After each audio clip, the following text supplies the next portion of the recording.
TWR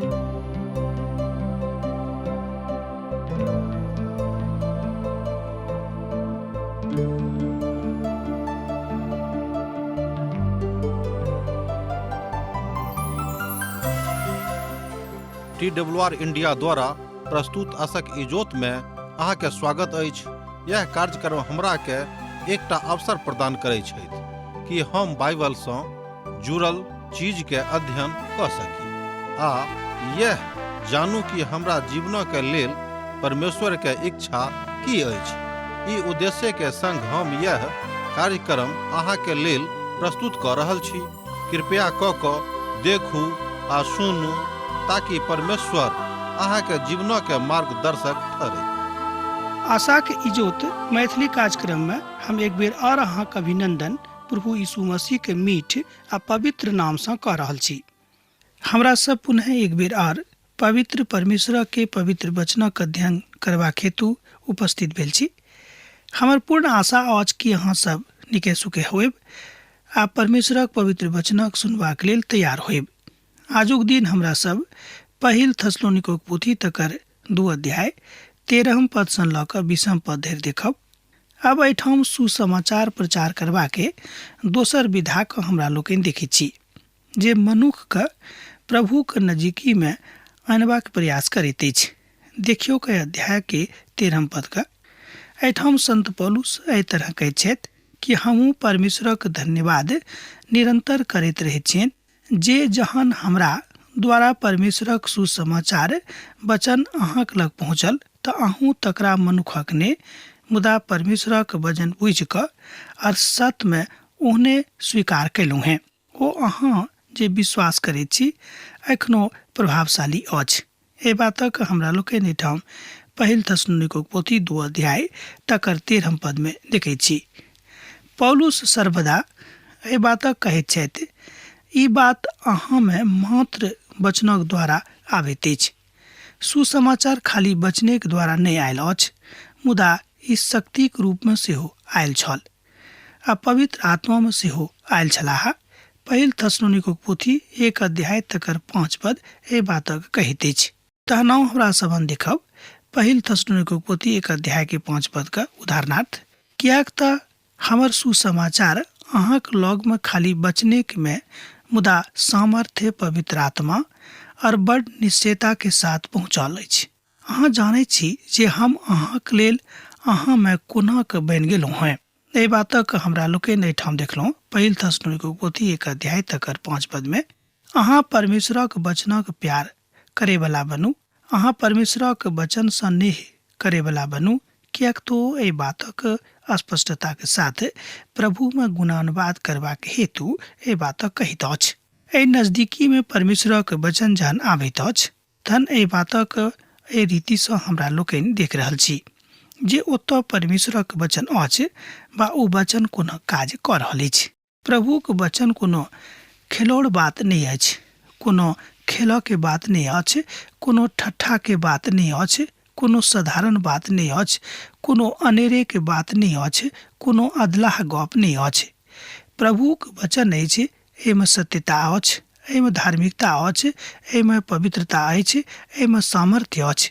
तै महान एकटा दास परमेश्वर कहैत छथि कि प्रश्न उठि रहल अछि कि परमेश्वरक वचन हमरा लोकनि कोना के ग्रहण करैत छी। तहन प्रश्न उठि रहल अछि कि परमेश्वरक वचन के हमरा लोकनि कोना के ग्रहण करैत छी। अनेरे सुनि कऽ अर्थात एहि कान से सुनि कऽ ओहि कान से निकाल दै छी, एहि आँख से पढ़ि कऽ कालांतर में बिसरा जाइत छी बा एहि रीति सँ हमरा लोकनि अध्ययन करैत छी। आब आगाँ संत पौलुस कहैत छथि कि जे किओ परमेश्वरक वचनक आदर करैत छथि हुनका सँ बढ़ि कऽ आर किओ हुनका नजरी के सन्मुख में नहीं छथिन। तैं वो कहलखिन कि हम अहाँक लेल जान सेहो दऽ सकलहुँ हैं। अर्थात थस्सलुनीका के कलीसिया के विश्वासी सँ संत पौलुस बाजि रहल छथि कि हम अहाँक लेल प्राण सेहो दऽ सकलहुँ हैं कियाक तऽ अहाँ सब परमेश्वरक वचन सँ प्रेम राखैत छी। परमेश्वरक वचन को कोना के ग्रहण कयल जायत, अहाँ परमेश्वरक वचनक कोना के ग्रहण करबे के एहि बातक लेल एहिठाम संत पौलुस बाजि रहल छथि कि सबसँ पहिने सर्वप्रथम ई करबाक अछि कि अहाँक अपन हृदय सँ अपन मन सँ पाप करबाके प्रवृत्ति के हटेबाक अछि। कियाक त पाप करऽ वाला प्रवृत्ति मनुष्य के परमेश्वर से फरक कऽ दैत अछि। वचन प्रभु के बुझि कऽ आ हुनका ग्रहण कऽ कऽ तकरा बाते अहाँ अपना जिंदगी में ई बातक सत्यापन कऽ सकलहुँ हैं। दोसर शब्द में परमेश्वरक वचनक अनुसार अहाँके आचरण करबाक अछि, कियाक त परमेश्वरक वचन अब अहाँक जिंदगी में आबि गेल अछि। जेना कि संत पौलुस कहैत छथि कि अब हम जीवित नहीं छी, मुदा हमरा में प्रभु यीशु मसीह जीवित छथि, तहन हुनक आचरण अब हमरा जिंदगी में आबि गेल अछि। कियाक त जे बात अर्थात मसीह संस्कार में प्रभु यीशु मसीह के मानलाक बाद हमरा लोकनि ए बातक देखैत छी कि प्रभु यीशु मसीह में हमरा लोकनि मारल गेलहुँ हैं आर जियावल गेलहुँ हैं। तहन जी उठला के बाद प्रभु हमरा जिंदगी में छथि आर हम स्वयं अब जीवित नहीं छी, स्वयं प्रभु यीशु मसीह हमरा में विराजमान छथि। एहि बातक भावना लऽ कऽ हमरा सब गोटे के प्रभु यीशु मसीह में जीवित रहबाक आवश्यकता अछि। हमर मित्रवर, एही रीति सँ हमरा लोकनि प्रभु के ग्रहण कऽ सकैत छी। एही रीति सँ हमरा लोकनि प्रभु यीशु मसीह के अपन उद्धारकर्ता में अपन अपन व्यक्तिगत जिंदगी में ग्रहण कऽ सकैत छी। दोसर शब्द में कि एही रीति सँ हमरा लोकनि प्रभु यीशु मसीह का अपन व्यक्तिगत उद्धारकर्ता के रूप में ग्रहण कऽ सकलहुँ हैं, ग्रहण कऽ सकैत छी। तकरा बाद आगाँ संत पौलुस बाजि रहल छथि कि भ्रातृ पक्ष में परमेश्वरक वचनक के प्रभाव। हमरा सब देखलहुँ हैं जे पौलुस कोना के परमेश्वरक वचनक दऽ रहल छथि। ई बात लऽ कऽ कनेक तमाशा भऽ सकैत छल, मुदा ओ स्वयं के तमाशा नहीं बनौलखिन, मुदा ओ एहि बातक करलखिन कि प्रभुक वचन लोग ग्रहण करिक। आ नून कनेक बेसी कारगर भऽ जाइत अछि जहन ई कोनो व्यक्तिगत जिंदगी के पराकाष्ठा के ऊपर लऽ जेबाक प्रयास करैत अछि। नून ओहि तरहक लोकक जिंदगी के समारि दैत अछि। बहुत लोकक जिंदगी में जे अन्हार पसरल छनि तकरा इजोत में बदलि दैत अछि। अहाँक पसंद की अछि? अहाँ की चाहैत छी कि अहाँक जिंदगी में अन्हारे बनल रहैक बा अहाँक जिंदगी में इजोत भऽ जायके? कारण अछि कि जिंदगी के ओ काज जे मनुष्य जाति के कालांतर में परमेश्वर से अलग कऽ दैत अछि से अहाँक जिंदगी में नहीं रहनि। पौलुस एहि अध्याय में बता रहल छथि जे कलीसिया परमेश्वरक लोकक आईना अछि, जे लोकक बड़ गंभीरता में रहि कऽ प्रभु के दिस देखबाक अछि। अर्थात कलीसिया के प्रभु के एकटा आईना बनि कऽ जीवित रहबाक अछि, जाहिसँ लोक अहाँके देख कऽ सिखैत कि लोग देखियो कोना करैत छथि। अर्थात परमेश्वरक लोकक आचरण, हुनक व्यवहार, हुनक व्यवहारिकता काज कोना होइत छनि। एहि बातक बड़ स्पष्टता के साथ एहिठाम बतावल जा सकैत छै। एकर अर्थ होइत अछि ओहिठाम नेनहा सभक सेवा होइत अछि। अर्थात जे सब एखनो विश्वास में कमजोर छथि ओ मजबूत भऽ रहल छथि, अर्थात मजबूत भेल जाइत अछि और अपन प्रभु यीशु मसीह के संगति में आगाँ ओ सब बढ़ैत जा रहल छथि। तहन हमरा सब बाजि सकैत छी जे कलीसिया परमेश्वरक आईना अछि। कियाक त जँ कलीसिया परमेश्वरक आईना बनि कऽ नहीं रहतिक तहन लोक कोना कऽ ओहिमे स्वयं के ताकि कऽ देखतिक कि हम कतऽ ठाढ़ छी। अर्थात प्रभु यीशु मसीह के संगे हमर स्थान की अछि, हम हुनका संगे वस्तुतः ठाढ़ छी वा नहीं। मुदा कलीसिया के आचरण बड़ स्पष्ट रहबाक चाही, जेना कि आईना। लोकक लेल, समाजक लेल आर कलीसियाक लेल अहाँ एकटा नमूना काज करैत रहू। अन्हार में नहीं रहू। अन्हार में ठाढ़ भऽ कऽ स्वयं के प्रताड़ित करबाक कोशिश नहीं करियौक। पाती में लिख कऽ एहि संबंध में वो बाजि रहल छथि कि हे धियापुता सब, अपन संबंध का अपन प्रभु यीशु मसीह में मजबूत करियौक। कलीसिया के साथ लोकक संबंध रहबाक चाही। यह गप बड़ उचित अछि कि अहाँक संबंध अहाँक कलीसिया के साथ कतेक मजबूत अछि। अपन कलीसिया के साथ अपन संबंध के दिन ब दिन मजबूत करैत जाऊँ, कियाक कि परमेश्वरक आज्ञा छनि। संत पौलुस एहि बातक लेल हमरा बा अहाँके बा जतेक विश्वासी भाई बहिन छथि सबके उत्साहित कऽ रहल छथि। बाजल जा चुकल अछि जे कलीसिया और विश्वासी के बीच में मैं और नव जन्मल नेनहक जकाँ संबंध अछि। एही तरह प्रेम अछि जेना कि मैं अपन धियापुता के जन्म दऽ कऽ हुनका सैद घड़ी आँखि सँ देखैत रहैत अछि कि हिनका कोना पोसियनि, कोना के बढ़ा देन, कोना के नीक कऽ देन, एही तरहक भाव कलीसियाके रहबाक चाही आ एही तरहक आचरण नेनहक सेहो रहबाक चाही कि हमर माय हमरा कोना के देखैके इच्छा राखैत अछि। मुदा कलीसियाके सर्वदा एही तरहक बातक विषयमे आ तकरा बुझबाक विषयमे आवश्यकता अनुसार काज करबाक अछि। आ तहन संत पौलुस कहैत छथि जे तऽ ओ पिताक समान छथि, किएक तऽ धियापुताके माय और बाबू दुनूके प्रेमक आवश्यकता छनि। एहिठाम संत पौलुस बाजि रहल छथि कि कलीसियाके लेल हम एकटा पिताक समान छी, किएक तऽ लोकक अर्थात विश्वासीके माय आ बाबू दुनूके आवश्यकता छनि आर हम प्रभु यीशु मसीह हुनका दुनूके प्रेम दऽ रहल छियनि वा दऽ सकैत छी। आजुक युगमे ई भऽ रहल अछि जहन माता पिताके कारणे नेनहा सब मुश्किलमे पड़ैत छथि। सुनि कऽ तमसायब ने, बहुत नेनहा सब, बहुत धियापुता सब अपन माय बाबूके कारणे बिगड़ैत छथिन, किएक तऽ माय बाबू दुलारमे अपन धियापुताके जे बात रहबाक चाही, जे आचरण रहबाक चाही से नहि राखैत छथि। कालांतरमे धियापुताके संगति गलत भऽ जाइ छनि आ धियापुता गलत संगतिमे पड़ि कऽ एहि बातक कहैत छथिन आ तकरा एम्हर ओम्हर कऽ दैत छथिन। दोसर गपमे धियापुता कालांतरमे खराब भऽ जाइत छथि आ माय बाबू अपन धियापुताके देख कऽ बड़ तकलीफमे पड़ैत छथि, मुदा कारण ओ बुझैत नहि छथिन कि हमरे संग कारणे हमर धियापुता खराब भऽ गेल अछि। तहन पिताके प्रेम अर्थात पिता परमेश्वरक प्रेम जे प्रभु यीशु मसीहके द्वारा एहि धरती पर प्रकट भेल छल, ओहि प्रेमक लऽ कऽ स्वयंके धियापुताके पोसियौक, तहने अहाँ एहि बातक अपन जिंदगीमे देखब कि अहाँके धियापुता नीक छथि। संत पौलुस एहि बातक कहैत छथिन कि कलीसियाके सम्बन्ध विश्वासीके साथ एकटा नीक धियापुताक जकाँ रहबाक चाही। तहन ओ थस्सलुनिकाके कलीसियाके लेल पिताक समान काज कऽ रहल छथि, जेना एकटा नीक पिताके अपन नेनहाक संगे अपन धियापुताक संगे करबाक छनि। एहन बहुत बाइबलक ज्ञाता सब छथि जे हमरो किछु नहि, मुदा ओ प्रभुके आरामक विषयके गप बुझैत छथि, जे बड़ नीक और धन्यवाद कहैत छथि। ओ सब संत श्रेणीके लोक छथि।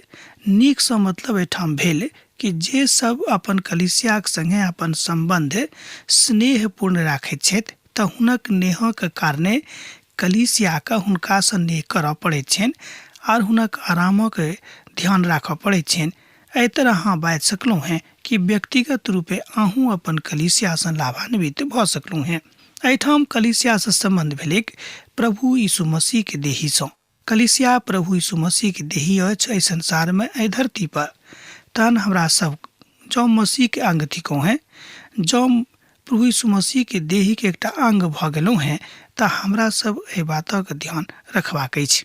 हमरा सब गोटेके देखबाक अछि कि प्रभुके दृष्टिकोणमे, प्रभुके नजरिमे हमरा लोकनि अखन धरि हुनक लायक भेलहुँ हैं कि नहि, हुनक जोग भेलहुँ कि नहि। एहि तरफ जतेक आराम छल, ओहि सबटा आरामक हमरा लोकनि आवश्यकता अनुसार आगाँ देखैत चलैत जा रहल छी। कालांतरमे प्रभुके महिमामे ओहि बातक एहिठाम बताओल गेल अछि जे सत्यापित सत्यक द्योतक अछि, जे प्रभुके असगरे लऽ जाइत छथि। अब हमरा सब कलीसियाके मातृपक्षक देखब। कलीसियाके मातृपक्ष, ध्यान दियौ, कलीसियाके मातृपक्ष। एहिठाम हमरा लोकनि एहि बातक पहिल थस्सलुनिका पोथी 2 अध्याय तकर 14 पदमे आरंभ होइत देखैत छी। तैं एहि दुआरे हे भाइ सब, परमेश्वरक ओहि कलीसियाक जकाँ चाल चलयवला लागलहुँ हैं जे यहूदियामे मसीह यीशुमे छथि, किएक तऽ अहूँ सब अपने लोकसँ ओही तरह दुख पयलहुँ हैं जेना ओ सब यहूदीसँ दुख पयने रहथि। एहि तरह हमरा लोकनि देखैत छी कलीसियाके मातृपक्षके, जेना माय अपन धियापुताके लेल कोनो तरहक तकलीफ उठौबाक लेल तैयार भऽ जाइत अछि, वही तरह हमरा लोकनि देखैत छी कि कलीसियाके अपन लोकक लेल कोनो तरहक तकलीफ उठेबाक मोन रखबाक चाही। एहिठाम संत पौलुस बता रहल छथि जे अहाँ बा हम अपनो लोकसँ दुख पाबि सकलहुँ हैं। ध्यान दियौ, एहिठाम संत पौलुस बाजि रहल छथि कि अहाँ बा हम अपनो लोकसँ दुख पाबि सकैत छी। आ यह बात जहन उल्टा भऽ जाइत अछि तहन ओ अहाँके अपन भाइक जकाँ लागैत छथि, अहाँके अपन छोट भाइक जकाँ लागैत छथि, जेठ भाइक जकाँ लागैत छथि, जेठ बहिन वा छोट बहिन जकाँ लागैत अछि। मुदा कालांतरमे जहने अहाँके मोनमे, अहाँके हृदयमे कोनो तरहके विहंगमताके जन्म भऽ जाइत अछि, तहन अहाँके ई बात गुणकारी लागत। आ जँ ई बात अनेरेक भऽ जाइत, तहन यह गुणकारी बात एहि तथ्यके जन्म दऽ देत, एहि अवहेलनाके जन्म दऽ देत, जाहि बातक अहाँ कहियो आशा अपन जिंदगीमे नहि राखने छलहुँ हेँ। तहन कलीसियाके मातृपक्ष यह अछि कि हमरा बा अहाँके जे कलीसियाके सदस्य थिकहुँ हैं, अपन भाइके लेल, अपन बहिनीके लेल खूब नेह रखबाक अछि, जेनाकि प्रभु यीशु मसीह हमरा सब गोटेसँ नेह राखैत छलाह। ओ चाहैत छथि जे थस्सलुनिकाके कलीसियामे मातृ प्रेम बड्ड बलवती भऽ जायके। आ जेना अहाँक लोक दुख उठाबैत छथि, अहूँ वही तरह दुख उठाउ। किएक तऽ थस्सलुनिकाके अधिकांश कलीसिया गैर यहूदीके कलीसिया छल। विशेष कऽ कऽ ओहिठाम गैर यहूदी लोग छलाह आ हुनके कलीसिया बेसी रहनि। और ओ सब दुख उठेबाके अनुभवमे जा रहल छलाह, अर्थात दुख उठेबाक अनुभव दऽ कऽ ओ सब अखन जा रहल रहथि। आर संत पौलुस एहि बातक बड़ स्पष्टतासँ बाजि रहल छथि और अपन विधाके, अपन ज्ञानके कलीसियाके सन्मुखमे प्रकट कऽ रहल छथि। किएक दुख उठेबाक कालमे ओ दोसर भाइ बहिनीके अपना जगह नहि देखैत छलाह, से नहि, मुदा दुख उठाबैत कालमे अहूँ एहि बातक बुझियौ, एहि बातक ध्यान राखियौ कि जेना ओ सब दुख उठा रहल छथि, हमरो सबके दुख उठेबाक अछि। मान लियौ अहाँके दोस्त दुख उठा रहल छथि आ जँ अहाँ दुखमे नहि छी, एकर मतलब इएह भेलै कि अहाँके वस्तुतः अखन धरि हुनकासँ दोस्ती नहि भेल छनि। अखन धरि एहिठाम अहाँ बाजि सकलहुँ हैं कि अहाँके जे मिताई अछि बहुत मजबूती प्रदान नहि केने अछि। जँ अहाँ चाहै छी कि अहाँके मिताईके मजबूती भेटैक, मजबूती पाबैक, तहन अहूँके हुनका दुखमे दुख होयबाक छनि। तैँ हमरा लोकनि जानै छी कि प्रभु यीशु मसीह स्वयं कहलनि कि अहाँके हुनका दुखमे सहभागी होयबाक छनि। जँ अहाँके हृदय मायके हृदय नहि रहत, जँ अहाँके हृदय एकटा मायके जकाँ दयालु हृदय नहि हैत, तहन अहाँ अपन धियापुताके ऊपर कहियो नेह नहि दऽ सकलहुँ हैं वा हुनका लेल सब किछु सहबाक लेल तैयार नहि भऽ सकलहुँ हैं। कलीसियामे एहन बहुत लोग छथि जे कलीसियामे एकता और जागृतिके लेल प्रार्थना करैत छथिन, मुदा जहन भाइके लेल भाइ दुख उठेबाक लेल तैयार छथि, तहन अहाँ ई बाजि सकैत छी कि कलीसियामे आनन्द आबि गेल अछि, मण्डली आब आनन्दसँ भरि गेल अछि। एहि दुआरे मसीही कलीसियामे, अर्थात जतऽ विश्वासी लोग रहैत छथि, जँ ओतऽ दुख आबैत छथि तऽ सब मिलकऽ जागृतिमे आबि कऽ प्रार्थना करबाक जरूरत अछि। कलीसियाके जोर करियौक आ हुनका संगे बैसि कऽ प्रार्थना करियौक। बहुत विद्वान सब सेहो एहि बातक मानै छथिन, मुदा ओहि अवसरक लाभ उठाबियौक। आवश्यकता अनुसार हुनका संगे जाकऽ हुनक दुखक कम करबाक कोशिश करियौक। ऐसे की हैत कि प्रभुके प्रेम अहाँके मध्यमे मजबूत भऽ जायत और अहाँके प्रार्थना सुनल जायत। कलीसियाके एकताके देख कऽ प्रभुके आशीष देबऽ पड़तनि, किएक तऽ अहाँ जानै छी कि जे केओ पवित्र छथि हुनकासँ पवित्र परमेश्वर प्रेम राखैत छथिन। पवित्र पोथी बाइबिलमे लिखल गेल अछि कि जे हमर आदर करैत अछि, हम हुनक आदर करैत छियनि। जागृतिके यह बात आनैत अछि, अहाँके एक दोसर गोटेके आदर करबाक अछि, एक दोसर गोटेके लेल प्रार्थना करबाक अछि। भऽ सकै छै ई काज कने कठिन हैत, भऽ सकै छै ई काज करऽमे अहाँ ओतेक सामर्थ्य एखन धरि नहि भेलहुँ हैं, आरम्भ कऽ कऽ तऽ देखियौ, अहाँ कऽ सकैत छी। आर हमरा सब एहि बातक देख सकलहुँ हैं कि मण्डलीमे शान्ति आनबाके प्रयास कयल जायत, और जहन मण्डलीमे शान्ति आबि जेतैक तहन जागृति ओतऽ अनेरे चलि अयतैक। अहाँ बाजि सकलहुँ हैं कि प्रभु स्वयं ओतऽ आबि जेथिन। आ जे सब प्रभु यीशुके और भविष्यवक्ताके सेहो एहि मारि देने छलनि और हमरा सतौने छलखिन, और परमेश्वर हुनकासँ प्रसन्न नहि छथि, और ओ समस्त मनुखके विरोध कयने रहथि, और ओ दोसर जातिसँ हुनक उद्धारक लेल कथा करबासँ हमरा रोकैत अछि, जे सर्वदा अपन पापक नाप कऽ मानैत छथि, मुदा हुनका ऊपर भयानक प्रकोप आबि जेतनि। एहि बातक अहाँ देख सकैत छी पहिल थिस्सलुनीके पोथी 2 अध्याय तकर 15 आ 16 पद में। परमेश्वर एहि बातक बाजि रहल छथि कि हमरा सब गोटेके प्रभुके प्रेम में रहबाक अछि, हमरा सब गोटेके प्रभुके प्रेम में बढ़बाक अछि।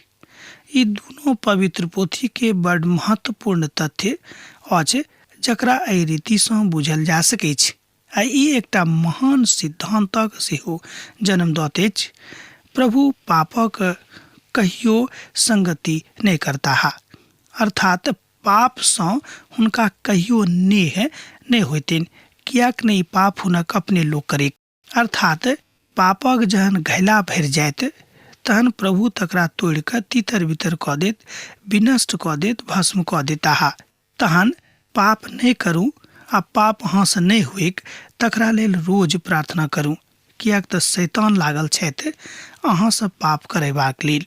हुनक सेना काज कऽ रहल छनि कि अहाँक मनके मरोमर कऽ दियक, जाहिसँ हिनकासँ पाप भऽ जाइन आर ई प्रभुसँ दूर भऽ जेताह, जाहिसँ ओ आर लोकक सावधान भऽ जायक। कियाक तऽ जहन महाक्लेशक काल आयत परमेश्वर अहाँक ओहि बातक बदला लऽ लेथिन जे काज अहाँ गुप्तमे कयने छलहुँ हेँ। काज करबाक मौका अहाँ शैतानक नहि दियौक, मुदा प्रभुके अपन जिन्दगीमे काज करऽ दियौन, कियाक तो चाहैत छथि कि अहाँके जिन्दगीमे काज करैत आर अहाँ खूब नीक आ शांतिके साथ एहि संसारमे जीवित रहू, बा खूब नीकसँ अपन काज करैत रहू, निडर भऽ कऽ काज करैत रहू। मसीहके गवाही देबाक इनाम इएह अछि। एहिठाम संत पौलुस बाजि रहल छथि कि जे केओ मसीहके गवाही देताह हुनका की इनाम भेटतनि, हुनका की पारितोषिक भेटतनि। अब एहि बातक हमरा सब एहिठाम पद 17 में देख सकैत छी। जँ पवित्र पोथी बाइबिल अहाँके लगमे अछि तऽ हमरा संगे देखियौ पहिल थिस्सलुनीके पोथी 2 अध्याय आ तकर 17 पद का। ओ एहि तरह एहिठाम बाजैत छथि, हे भाई सब, जहन हम कनेक कालक लेल मोनमे नहि मुदा देखारमे अहाँसँ फरक भऽ गेल छलहुँ हेँ, तहन हम बड्ड लालसाके साथ अहाँके मुख देखबाक लेल आर बेसी यत्न कयलहुँ हेँ। एहि बातक हमरा लोकनि एहिठाम देखैत छी पहिल थिस्सलुनीके पोथी 2 अध्याय तकर 17 पद में। एहिठाम वास्तविक मातृत्वक हमरा लोकनि देखैत छी, अर्थात एहिठाम हमरा लोकनि वास्तविक मायके प्रेमके देखैत छी, जे माय कोना कऽ अपन धियापुताके देखबाक लेल छटपटाइत छथिन।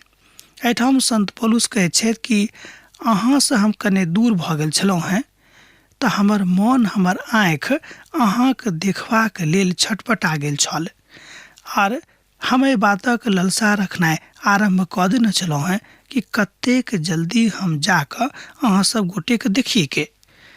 अहाँसँ कने कालक लेल फरक भऽ गेल छलहुँ हेँ, कारणे ई हमर इच्छा नहि छल, मुदा एहि बातक हम परख करबाक लेल ई कयने छलहुँ हेँ। बलवती भऽ गेल छल कि कहिया बा कोना कऽ हम अहाँके यथाशीघ्रमे देखी। आ जहन अहाँ यीशुके संगे रहैत छलहुँ हेँ, अहाँके इच्छा ओहि कथाके लऽ कऽ बड्ड आज्ञाकारी भऽ गेल छल। एहि तरह हमरा लोकनि देखैत छी कि मायके हृदय कोना कऽ अपन धियापुताके देखबाक लेल छटपटाबऽ लागैत अछि। एहिठाम संत पौलुस मातृत्वक बड्ड स्पष्टतासँ प्रकट कऽ रहल छथि, दोसर गपमे कयने छथि। इएह काज अहूँ कऽ सकैत छी, बा अहूँसँ ई काज परमेश्वर करा सकैत छथि, मुदा हाँ, ई कोना कऽ हैत जहन अहाँ स्वयंके ई काज करबाक हेतु प्रभुके हाथमे स्वयंके समर्पित कऽ देबै। अब आजुक अध्ययन हमरा एहिठाम समाप्त करबाक आज्ञा दिअ। दोसर कार्यक्रममे अहाँसँ पुनः भेँट हैत। जेना अहाँसभ हमरा एहिठाम पाती लिखैत रहैत छी, लिखैत रहब, हमरा बिसरायब नहि। प्रभु यीशु मसीहके नेह अहाँ सभक जिंदगीमे बनल रहैक। आमीन। हमर विश्वास अछि कि ई कार्यक्रम अहाँके लेल लाभदायक सिद्ध अछि। हम चाहै छी कि अहाँ अपन आशीषके हमरा संग साझा करू। जँ अहाँके नजीक बाइबलसँ आ जीवनसँ सम्बन्धित कोनो प्रकारके प्रश्न भऽ सकै अछि तऽ अपन समस्याके लेल प्रार्थना करबाके लेल जँ चाहै छी तऽ हमरा फोन नंबर पर जरूर संपर्क कऽ सकै छी। परमेश्वर अहाँ सभके लेल एकटा सुंदर, सुखद, आनंदित दिन प्रदान करैक।